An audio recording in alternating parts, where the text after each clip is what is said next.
Good morning, everybody. Welcome back. My name is Lynn, and if you are new to my channel, I welcome you. If you are an existing subscriber or you're just returning, thanks.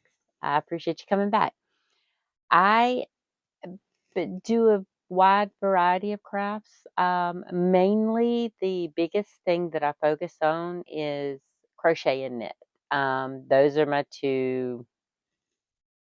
Those are my two loves. And I like them both equally for different reasons. For the makes that I make out of them, you know, crochet has its purpose and knit has its purpose, and it also gives me, being by stitchable, it gives me a chance to not wear out the my hands in a certain way, because when back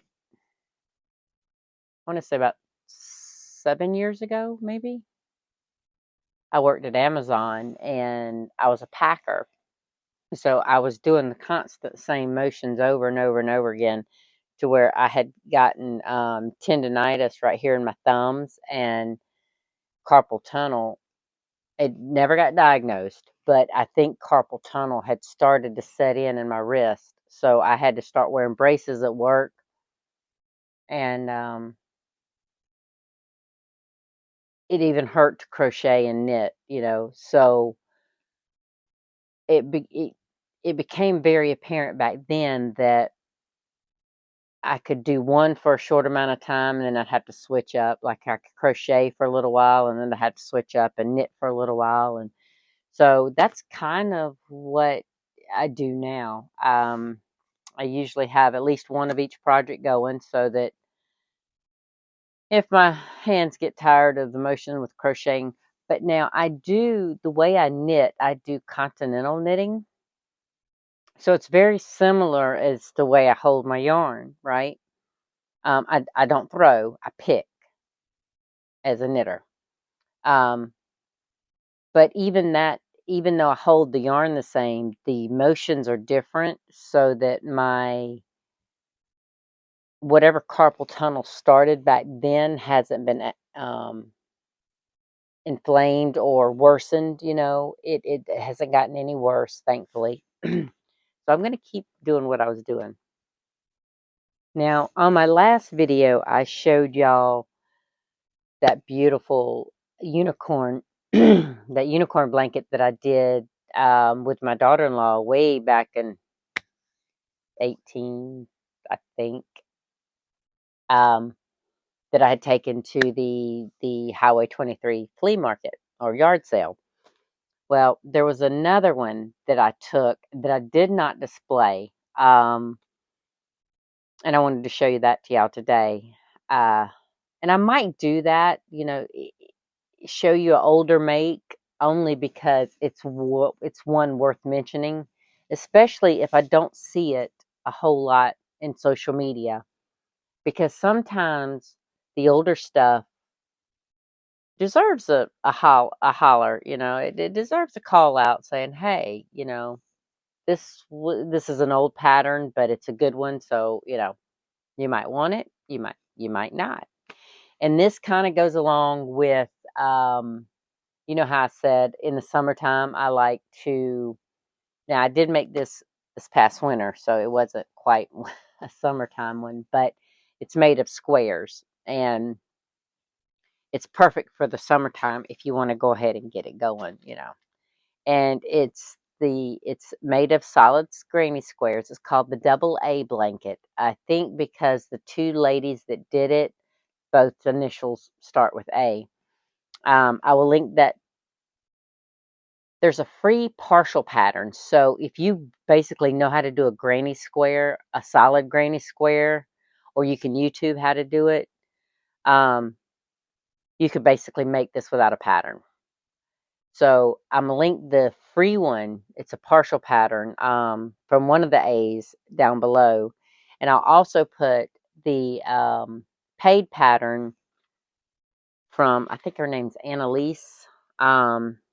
It is. I have to look at my notes. It is on Ravelry for $3.95. No, not $3. I'm so sorry. I hit my tripod. It is 3.95 euros. Okay. And that equals out to about $4.48 US dollars. So if you do want the paid pattern in its all glory, you're more than welcome to go to Ravelry, and I'll post that link down below. But I didn't need it. Um, I knew how to make the granny squares, so basically I just looked at the pictures and did it myself. And then did I think I did a whip stitch join. I can't remember. Like I said, I did it in the wintertime. Um, basically, let me see if I can. It's a pretty substantial little throw Afghan, but I start in this one corner. Oops. Well, I got it upside down. It's called a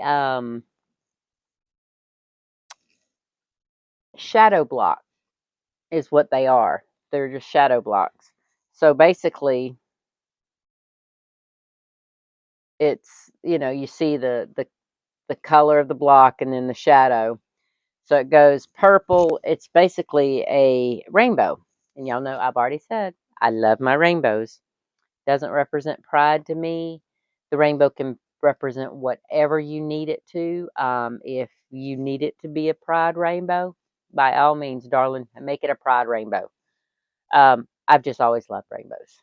So this is in rainbow colors. And I'm trying to get it up to where you can kind of see all of the blocks. Even if I can't show it all in one all in one shot. But after I joined them, and I believe I did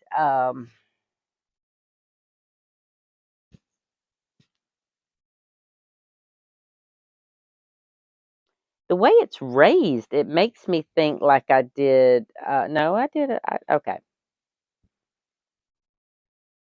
yeah, I did the whip stitch, or mattress join, mattress seam, however you want to say it. Like anything else in life, that joining stitch has a ton of different names, but in the pictures that she's got a lot of different colors. I just, like I said, I chose the rainbow version. And if you do buy her pattern, you may end up doing a lot bigger. I did a perfect size for just a Afghan or throw or whatnot. And I used Red Heart Super Saver, so I used a 5 millimeter hook. Because I did want something a little. I could have used an eye hook, which I think is a 5.25, so a 5 millimeter isn't that far off. But like we all know, when you do different colors, even in Red Heart, when you do a red versus a gray, they're going to be different thicknesses or stiffnesses because of just the dyeing processes of the acrylic. But it's, and I used the gray to join them, and then I just did a simple double crochet, then a half double, and then a half double in black. So I did two rounds in gray, one double crochet and one half double, and then a black half double. And normally I'm not a big fan of, and I may be the only one, but a lot of my patterns or a lot of my makes with blankets and stuff, I don't necessarily make a border for them afterwards. Either they have a pre-made border or sorry. Either they have a pre-made border or I just don't it doesn't need one. But anytime you join squares, you kind of have that dip in between squares, so it's always good to kind of make a border then to kind of give it a straighter edge. Now, the way I've always done, if I do have a square borders, I mean, if I'm making a squared blanket and I have that dip, usually I'll do a triple crochet, um, just so that I get that length to where it keeps the outside even. But I really enjoyed this blanket, and when I came across it trying to get ready for that yard sale, I said, you know what? I'm gonna show this. It's not a current make, and I know I'm kind of cheating, but I really liked this one. This one took me a minute only because I was working at the time and I was just doing the squares, but I loved this blanket. I can't tell you enough. It's beautiful in its simplicity. It's just shadow blocks, and all joined with gray. So give it a shot. Um, like I said, if you pretty much know how to do the solid granny and you can kind of judge how to do the shadows on them, by all means. But I'm sitting here looking at this thing, and I think I had it backwards. I think because I'm pretty sure the way I had it originally laid out was the red at the top. I don't know. I'll have to lay it out and take a picture of it for you, so you see it.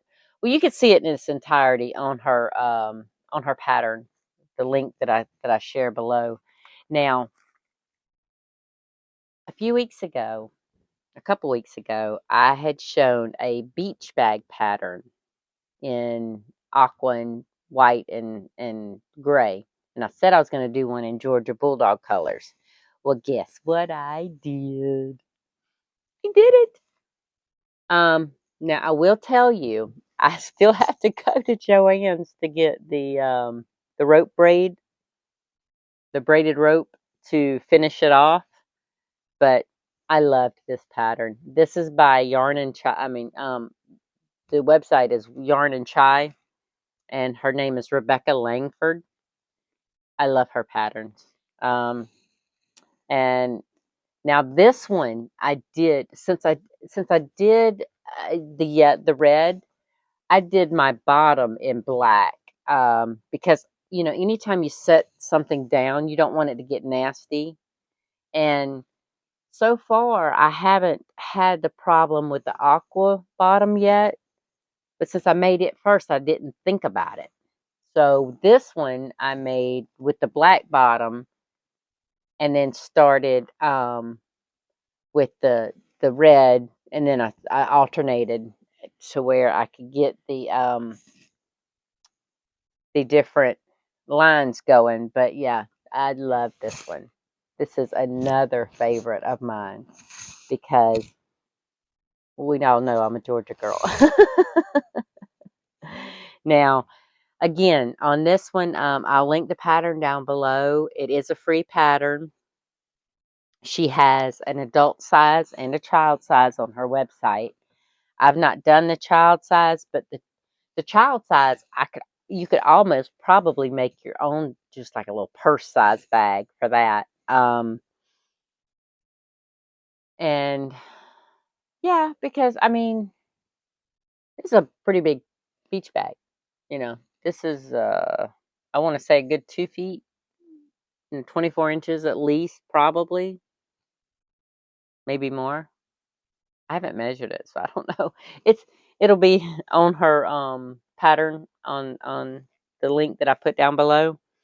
And it uses Lion Brand 24/7 cotton yarn.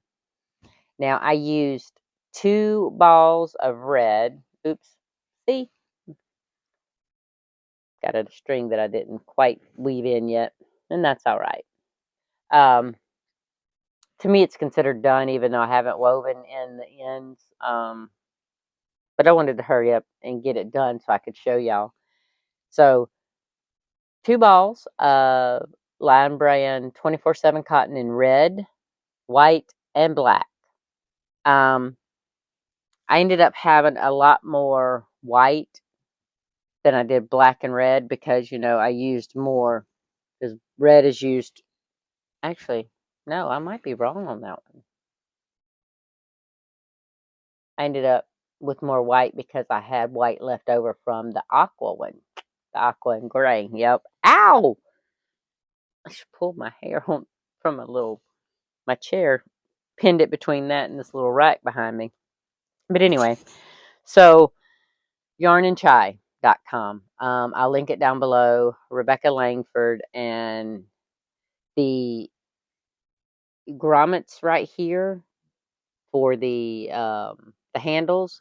You can get those on Amazon. Just look up grommets. I think the rope that I bought the last time, I bought 3 yards. No, I bought 2 yards, which is 36 inches for each one. That was time two, so 2 yards, because the yard is 36 inches. But I think it was 3/8 thickness. So just look on Amazon. Now, Rebecca might have it linked in her pattern. I can't remember. I didn't look back at her website when I made this one because I'd already printed out the instructions for the pattern for the aqua and gray and white one. So I think she has it linked. But this is another great pattern. I was excited to do this one, and I might go ahead and do a child size one to see if I can make me a little handbag, because I'm not in. I'm. I like purses. I'm not like my grandmother in the regards to where I love big, humongous purses. I like medium. Well,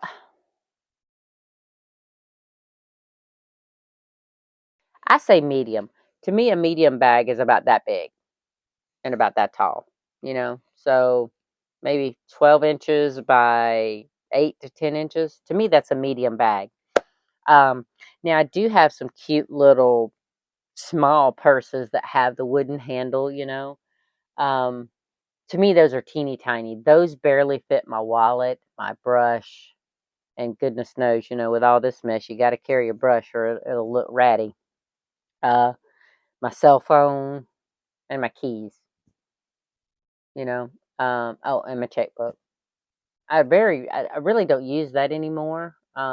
Because who mainly in this day and age uses a checkbook, except like when I pay my taxes, like my car taxes, or something like that I have to go down to the tax office. I'll pay a check with that. And we own our home, so I don't have to write checks for that, and everything else is online. So, but I still keep the checkbook in my wallet for some reason. Um, I have to think about that. I asked my husband, why do we do this? Why do I always carry this thing now? But at 50 years old, it's kind of hard to break that pattern, I guess. Because I never really need it unless I'm here at home. So I could actually save a spot in my tiny little bitty purse. But usually, like the little purses I carry during the summertime, because I got like 3 or 4 of them that are just they're with the wooden handles, and they're nice little spring colors, and you know summer type colors. But I could make one of these in that small child size and make it smaller, and it might be about as big as my medium sized purses. Now, I will say, and my husband can attest to this because he complains about it if he ever has to lift my purse. It might be a small purse, but I pack it. Um, Even my medium sized one that I don't consider to be a big purse, it's usually pretty heavy. Now, I will admit to having the old style coin purse, little coin uh, purse in They call it a coin purse, but it's literally about that big. And I try to keep most of my coins in that because I don't use a whole lot of cash anymore.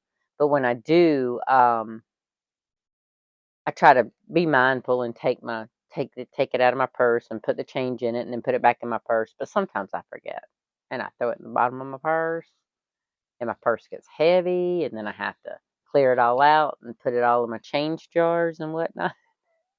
Probably more information than you wanted to know today, but I was sharing it anyway, right? Um, but if I do make the smaller child size, and I say child size because that's the way she describes it on her website, I'll show that to you. And I really wouldn't mind having a winter version and a summer version of that.